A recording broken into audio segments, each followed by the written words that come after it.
Thank you very much, Dr. Mahendra Patel, sir, for kind introduction. And I am today a 12th man, a wildcard entry instead of Dr. Mayura Kale. So the topic assigned to me is hyperglycemia in pregnancy, what is new?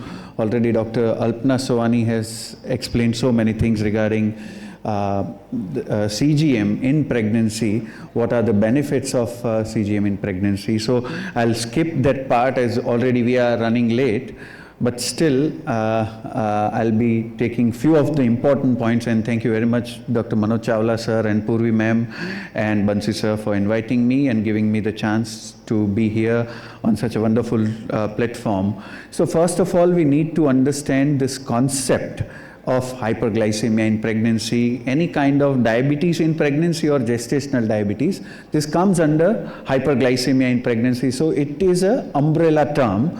So ideally we should write in our diagnosis, in our prescription, hyperglycemia in pregnancy or diabetes in pregnancy or gestational diabetes in pregnancy, and not only GDM. So that we need to practice first, and for that, if any pregnant woman who is knowing that she has type 1 or type 2 diabetes or even pre-diabetes, then it falls into category of diabetes in pregnancy. If any woman who is diagnosed during pregnancy for the first time and who has HbA1c more than 7%, then we even that lady comes under diabetes in pregnancy. So any type 1, type 2 before or after diagnosed during pregnancy, it is diabetes in pregnancy. But gestational diabetes or pure gestational diabetes, it comes when it is diagnosed during 24 to 28 weeks during pregnancy. There is definitely a concept of early gestational diabetes now, but mostly pure gestational diabetes is we call gestational diabetes. So for screening, definitely the international guidelines are different than our Indian guidelines, our Indian government guidelines, which is adopted from DIPSI. And as DIPSI suggests that it should be universal screening, also not only universal screening, but antenatal screening, prenatal screening, and even in the first trimester, you should screen women with pregnancy. So why this concept is there? Because as we all know, Indians are at high risk population for gestational diabetes, developing gestational diabetes. So this universal screening is there for us. So I'm not going too much into detail as already I've explained. So what are the benefits of DIPSI recommendation? Again, we have gone through this slide again and again, and Dr. Bhavtarini ma'am is sitting here, and we are going to have some separate session on DIPSI criteria and benefits as well. So I'm skipping this, but the target blood sugar level for pregnant women that we need to understand. So for pre-existing diabetes, there are few people who believe that post-meal blood sugar could be up to 140, especially in type 1 diabetes, but still I try to keep it less than 120, and even I ask my patient to keep it post-meal blood sugar less than 120 in type 1 diabetes. But in pure gestational diabetes, we try to achieve fasting plasma glucose less than 90 and post-meal less than 120 milligram per deciliter. So another new concept is gestational glucose intolerance, and this gestational glucose intolerance where OGTT is not more than 140, so we can't call it gestational diabetes, but it is between 120 to 140, then we call it as gestational glucose intolerance. So post 2 hour post OGTT, if it is more than 120 and less than 140, then we call it gestational glucose intolerance. Already it is explained by Dr. Alpna Sovani that the targets for CGM during pregnancy. So for type 1 diabetes, target is definitely the same, but we want it more than 70%, whereas in the pregnant women with type 2 diabetes or gestational diabetes, we want target between 63 to 140, but more than 90% or even 94%, they even not have mentioned. This is very old slide of around 2021, but even this thing is not updated for type 2 and gestational diabetes. As you can see here, they have not written percentage. So even right now, we don't have clear-cut guideline how much we want, more than 90 or 95%.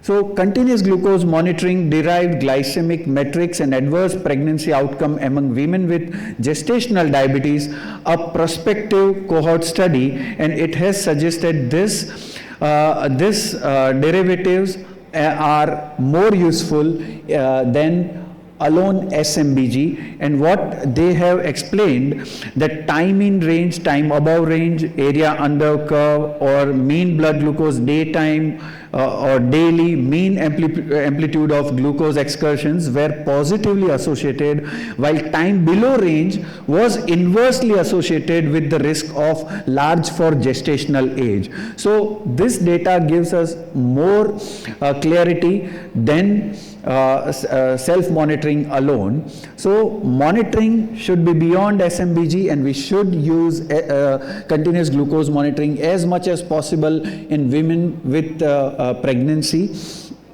Automated insulin delivery in women with pregnancy complicated by type 1 diabetes. So this is one of the landmark study where 124 pregnant women were studied in comparison to standard of care or basal bolus therapy. So this study suggested that insulin pump is quite superior than basal bolus therapy in pregnant women, and it has better time in range, as Dr. Alpna Sovani also showed this concept trial where in comparison to CGM plus insulin pump were 68%, and in non-CGM women it was 56%, so almost 10% improvement in total TIR. Hybrid closed loop system in pregnancy, where if we see overview of hybrid closed loop pump system or CAM,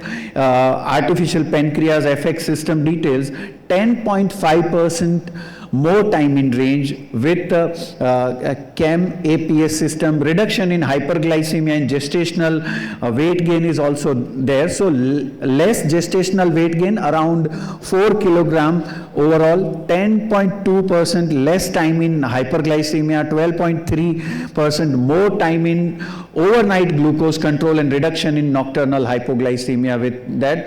So in 2024, Norbert Frankel Award lecture in ADA was about insulin pump in comparison to CGM alone, where pump plus CGM had showed better result and almost 10% more time in range. Another concept is Tobo GM study, where whether we should treat early GDM or not. So in this Tobo CGM study, Dr. Siemens et al. From Australia, what they suggested, there is not a much benefit in treating early GDM. So the women who were diagnosed before 20 weeks of pure GDM, so they don't have HbA1c more than 7%, then you don't need to treat it aggressively. Definitely we should ask them to follow lifestyle modification or maybe metformin in few of the cases with PCOD or such, but we should not be very aggressive, as there is a very moderate kind of benefit in treating early gestational diabetes. So Dr. V. Mohan sir was also part of this study, and he talks about this study a lot. So another thing new in pregnancy is basal insulin during pregnancy, as we are seeing more and more cases of pre-existing diabetes as conceiving age is increasing. So we need basal insulinization more in diabetes with pregnancy, and for that CDSCO has already approved Tresiba or Degludec in 2021. We have multiple real-world studies and data for Glargine, or even Glargine U300, our own study. We have done one study, real-world study of Glargine U300. We are going to publish it in IJDDC soon. So which insulin can be used? This is the recent thing.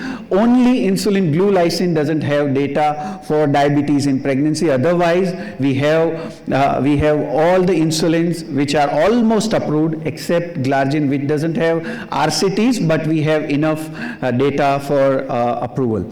So GDM is a window of opportunity, and for that I would really mention every time Dr. V. Seshia sir, who is father of gestational diabetes and he is guru of all of us for gestational diabetes, he says that pregnancy offers a window of opportunity to provide maternal care services. It reduces traditional maternal and perinatal morbidity and mortality indicators, and it addresses intergenerational prevention of NCD such as diabetes, hypertension, cardiovascular disease and stroke. And for that he has a newer concept of primordial prevention through gestational diabetes screening, and this is quite a different thing than what we think. So during 8 to 10 weeks in first trimester during pregnancy, we screen the woman with postprandial blood sugar. If it is more than 110 during first trimester and between 8 to 10 weeks it is more than 110, then this woman has higher chances of getting gestational diabetes. And even he is going beyond, and he has proved this thing, and he advised to give metformin, and already the prospective study has been done, and it showed the better results. So the women who were given metformin who had more than 110, and the women who had more than 110 and women who were not given metformin, the better results with metformin given women.